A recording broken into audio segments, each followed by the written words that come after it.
Hello, everyone. We are so excited to welcome Kim Rounds with us today. She works with Five Rivers Cattle Feeding as a specialty beef manager and social media manager. And I will pass it over to her. Sounds great. Thanks for having me. We're really excited to talk to this group and hopefully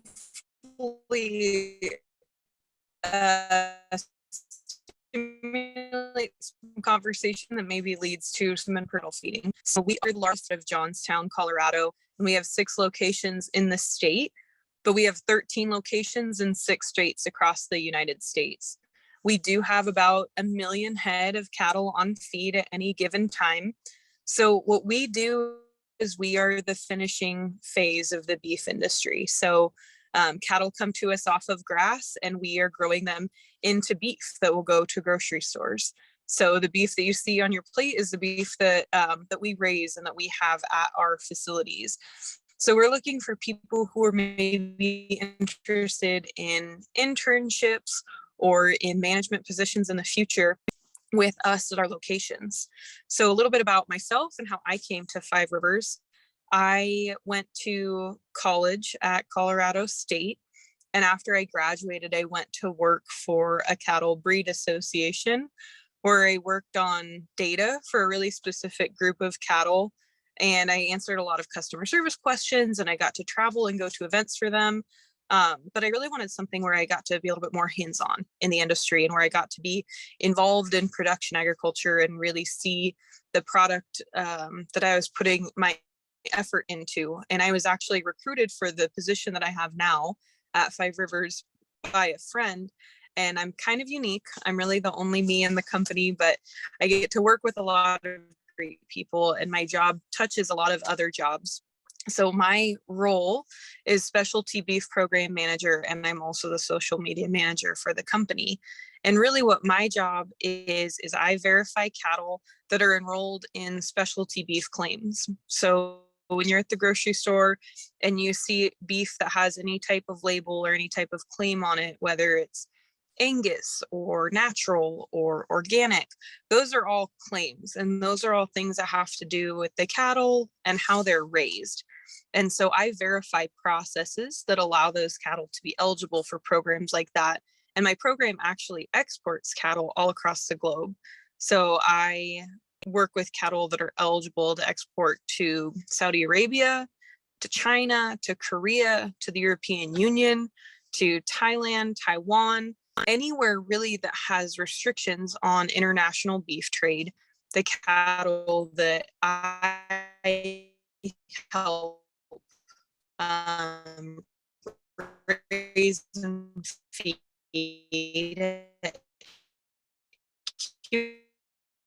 are eligible for those programs.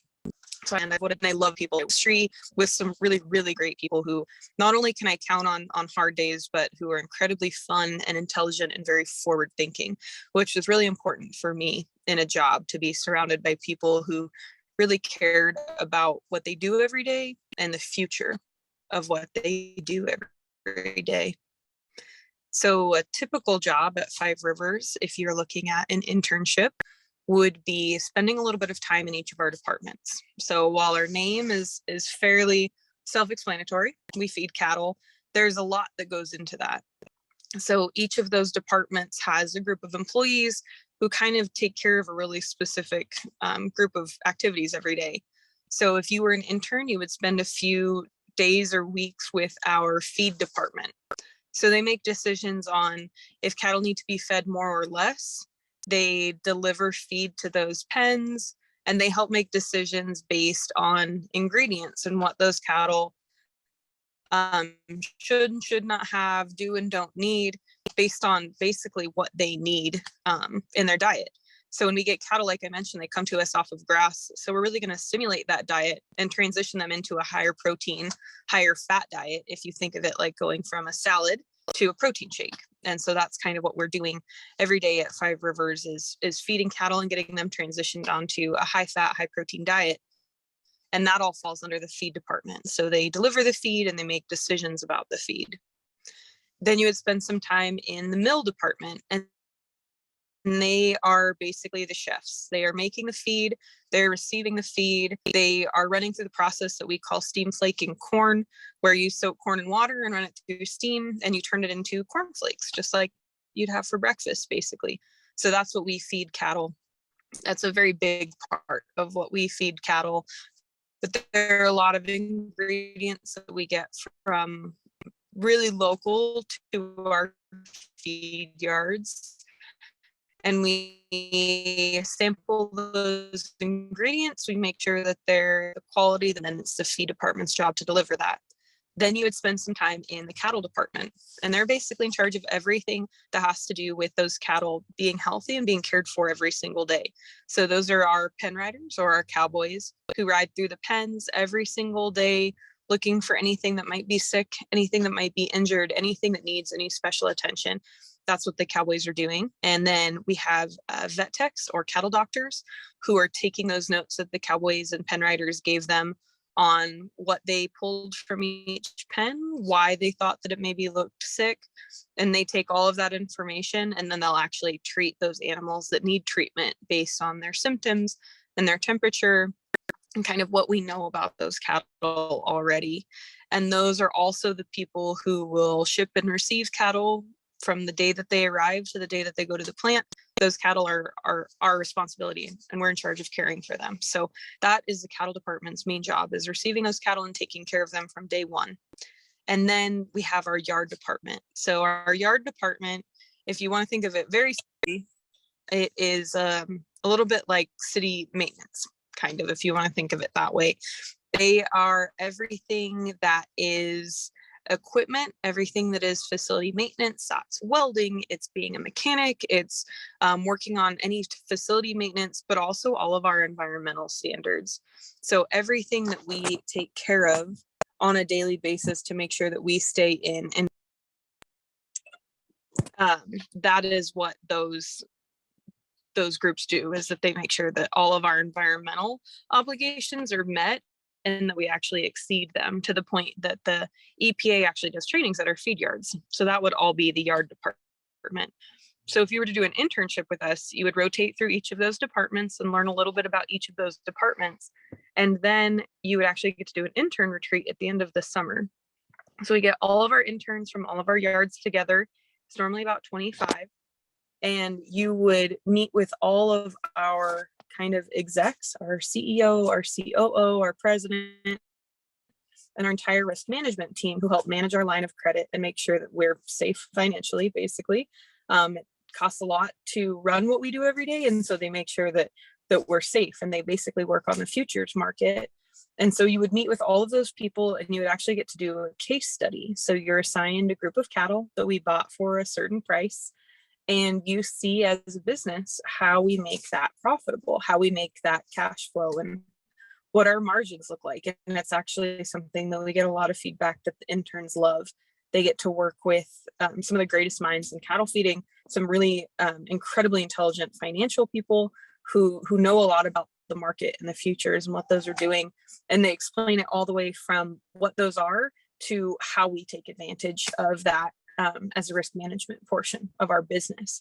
So those are our internships. And if you were to be a feed yard trainee, which would be kind of an entry-level management position, it would be that, but on a bigger scale. So you would learn more about what management decisions are made by each department, all the way down through what is driving a feed truck. So you'd really learn everything from top to bottom of each department, and see if that department's a good fit for you, if that facility is a good fit for you. And then hopefully over that time, we prepare you to take on a management role when one is open.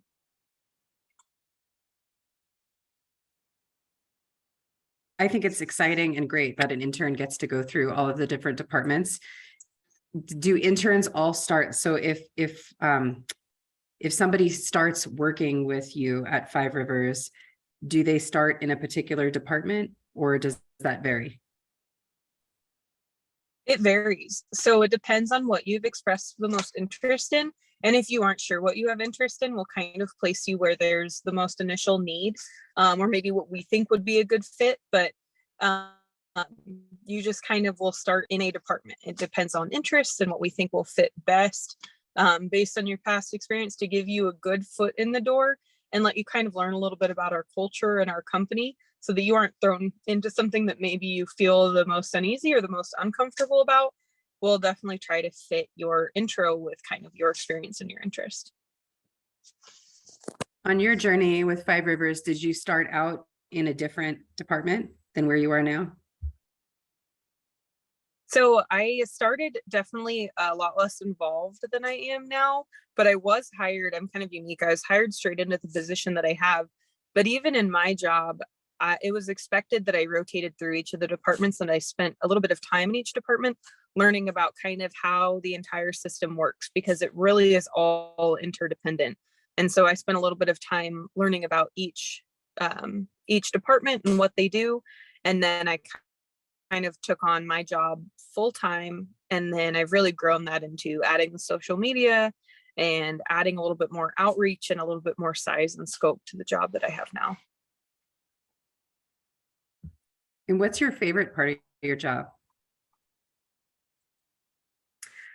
I love the balance between being around people and being in an office and being able to do, I'm kind of a data nerd, getting to look at data and numbers and doing all of that, but also being able to go outside, and I get to go help ride pens or help doctor or help sort cattle and, ride a horse or drive a feed truck. And I love that there is balance in that job, especially in production agriculture, that I get to go get my hands on something, but I also get to go into my office and really take a deep dive on the data and the numbers and look at very specifically what makes it work, but also actually go out and help the wheels turn.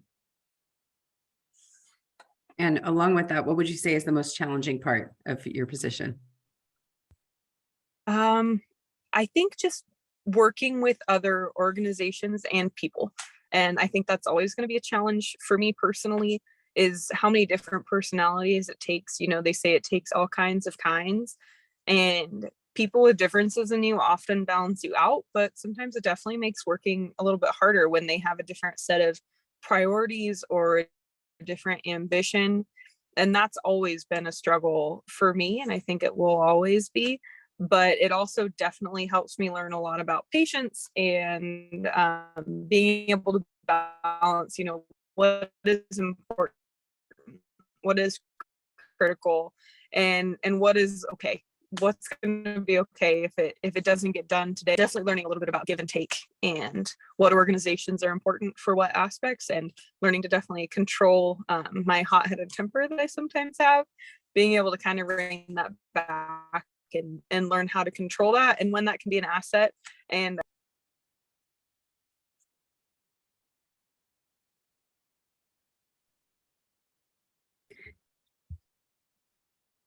how about training and education? What kind of, if you have somebody coming in as an intern, are they able to come in like right after high school graduation, or is there some kind of training or education needed first?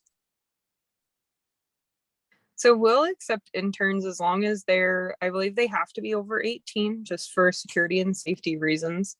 But other than that, what we're really looking for is a ambition to learn, and a humility that comes with wanting to learn. There isn't a certain degree or a certain training program that you have to have gone through. We will teach you all of the hard skills. They're just things that we can't teach. We really hope that you're passionate about this industry, or that you at least have an interest in maybe gaining a passion for this industry. And that can start as soon as you're basically out of high school. We will do internships as soon as what would be, your freshman year of college. If that's the course that you chose, we'll work with interns there. Obviously, we will lean more into the age gaps that are going to be looking for a full-time job or are in the next few years looking for a full-time job, just for us to be able to have a good hiring candidacy that, they're ready, whether that's at the end of a trade school program or a 2-year college degree or a 4-year college degree, whatever that may look like. We're going to lean more towards those candidates, but it doesn't mean that you're ineligible just because you're a little bit younger. That's great. And how about leadership? How does leadership come into play as something important for your role? Leadership is definitely vital, but back to my, it takes all kinds of kinds. I think that being able to balance leadership when it's necessary and listening and being kind of, willingly guided by your team is another great component. So um, if you aren't, super involved in leadership activities, that's okay. You can't necessarily have a room of all leaders, but if you are interested in taking on a leadership or a management role, knowing that you are willing to collaborate with people, knowing that you're willing to work with different people in different groups to problem solve. And if you're able to demonstrate that some way in your experience or on your resume or in your interview or discussions that we have with you, if we're talking about if you're a good candidate, leadership is important, but that's a very multifaceted word. It doesn't necessarily mean that you're the strongest willed and the hardest headed. A lot of times it means that you're a great listener and that you can put together everything that you've listened to kind of make a plan. So back to, it takes all kinds of kinds. While leadership's important, leadership looks very different for whatever role it may be that you're taking on. Speaking of working with all kinds of kinds, could you speak a little bit to how communication would be important in a job like yours? Absolutely. Communication is vital really in any role, but when you're talking about something where safety is the priority, where animal health and welfare is a priority, communication is vital because one miscommunication could potentially lead to an injury or to an animal being overlooked that maybe needs some treatment. So being able to communicate and knowing how to effectively communicate are important. And like I said, they're important for any role, but especially when you're working somewhere that there really is a safety element. There is, we're working around machinery, we're working around livestock. If you aren't able to quickly and easily communicate, and that doesn't necessarily mean strictly with words, because we work with a lot of people who are bilingual and that English isn't their first language, but we can still communicate really, really well just because there are ways to communicate that aren't necessarily words. We know what the other person means and we know that we care about the other person's safety because we've kind of found a way to communicate that. But definitely being a good communicator and an efficient communicator are really important in roles where you're working with machinery and livestock and things that could be unsafe in a bad circumstance.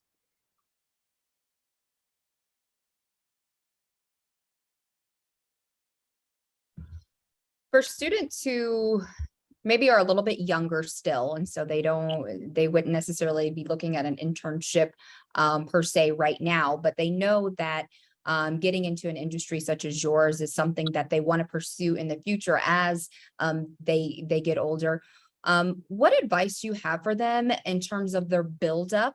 Are there any skills or qualities or any type of activities they can be engaging in to kind of help prepare them for coming into an industry such as yours? Yeah, definitely.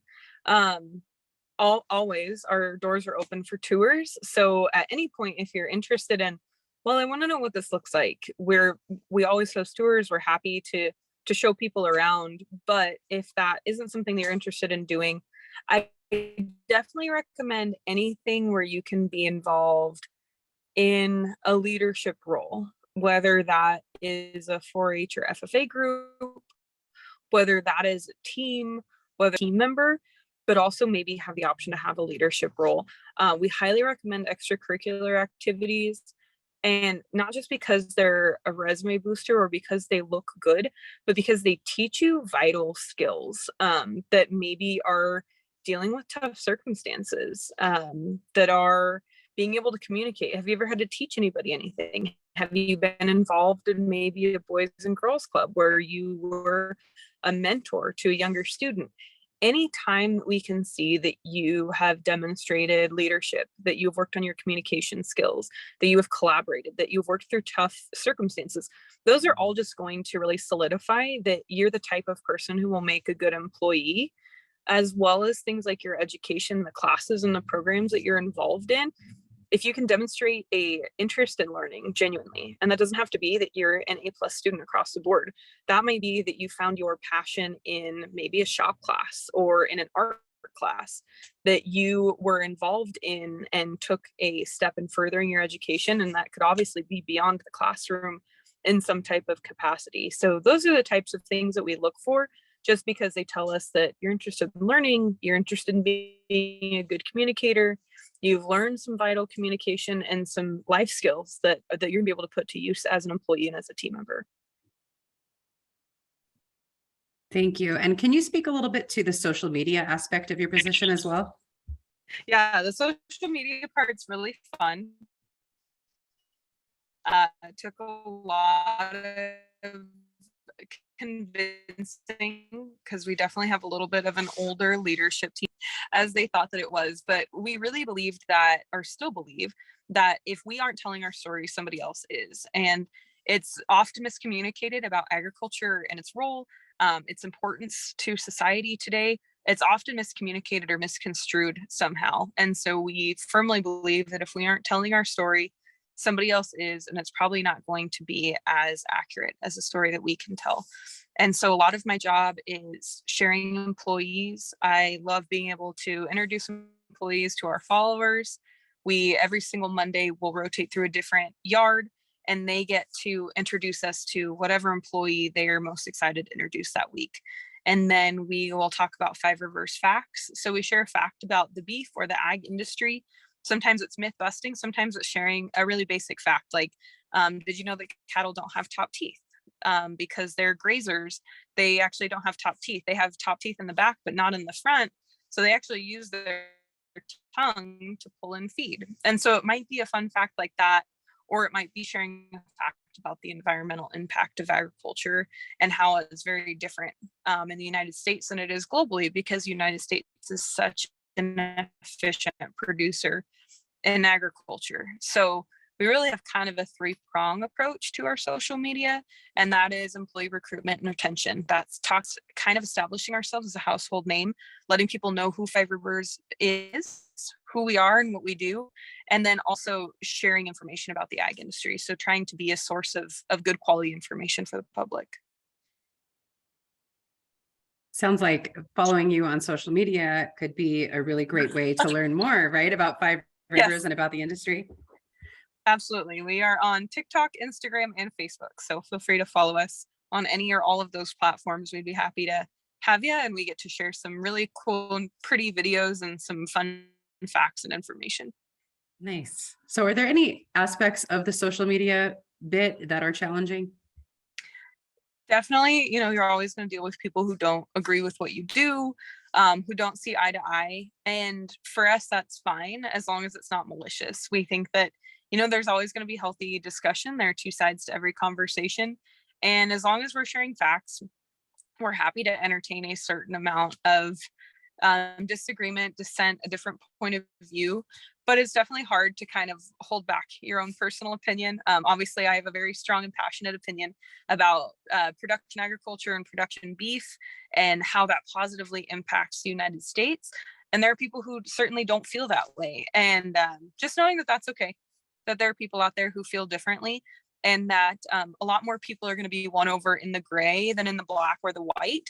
So just remembering that we're preaching to kind of the middle of that bell curve, the people in the gray who maybe aren't passionately for agriculture or passionately anti-beef. They're somewhere in the middle, and being able to kind of maintain some composure to continue to appeal to those people and let them know that we're a safe and informative place to learn about the beef industry. That can be tough to remember sometimes, but remembering that we're trying to appeal to that big middle group who maybe don't really know or feel positively or negatively either direction. They just kind of like beef and are interested about where it comes from, and that's kind of who we hope we're connecting with. I love how you explained that. Thank you. And I think, right, conflict is always going to be a part of anybody's journey. And can be healthy to view other ideas and come across other viewpoints for self-growth and that kind of thing. Amanda, do you have any other questions? I did have one other question, which kind of piggybacks nicely off of what you just kind of targeted. Integrity. I was wondering why having a strong sense of integrity working in a field such as the beef and cattle industry, why might that be extremely important? Yeah, absolutely it is. One, we have consumers, so people who eat beef, we inherently have their trust that we are doing the right thing. And there isn't always someone, watching over our shoulder and making sure that we're doing the right thing. So being able to hold ourselves accountable, ultimately, that beef is safe. It gets tested at the plant.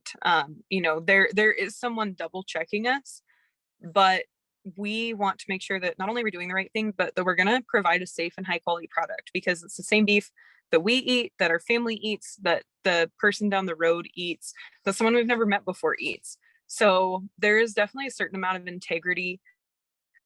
Also, with animal welfare being such an important topic to us and to the world, that we want to make sure that we're treating these animals fairly. And again, there's not always someone looking over your shoulder, and the integrity to act appropriately for yourself and your own safety, but for that animal's healthcare and well-being, is totally, it's non-negotiable for us. It's actually a first fireable offense. If you are mistreating an animal, you're gone forever. We have zero tolerance for it. But again, there's not always someone making sure that you're doing the right thing. So the integrity to be a good person, for us to be a good neighbor, to make sure that we're doing the right thing environmentally as well. We exceed a lot of those expectations that are expected of us. We work as much as we can to exceed those, because we aren't about checking boxes. We're about doing the right thing. And you have to have integrity to be a part of our team. And especially if you're going to be in agriculture, because there's a lot of scrutiny on us. And so not just meeting expectations, but exceeding them is very important. Thank you. I love that response. So any final thoughts from either of you before we wrap up? I actually had a really great question today when I was at the California State University, Chico. We had a girl ask me, she said, as a young woman, what does it mean to work in what has very typically been a male-dominated industry?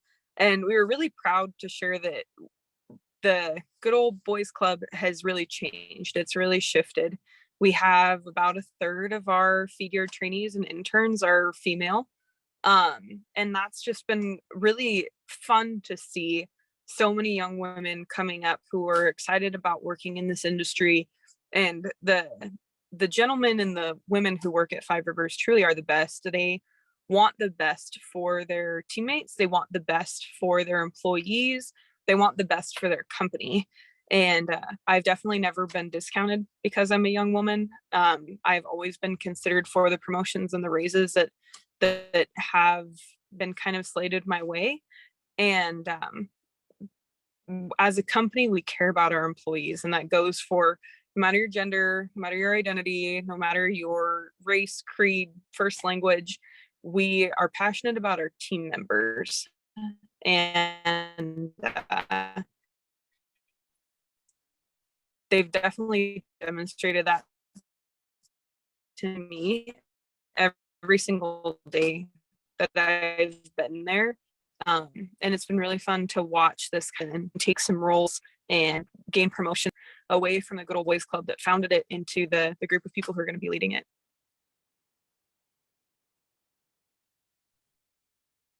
That's wonderful. Thank you so much for sharing that very important point. And for more information, you can look to Five Rivers on social media, like Kim has mentioned. And also Amanda and I had the privilege of having a tour. And I know that they're very open to that as well. If you are interested, your class or your school is interested in having a tour to Five Rivers cattle feeding, you could reach out to them for that as well. So thank you so much, Kim. It's been very informative, and we appreciate you and your organization very much.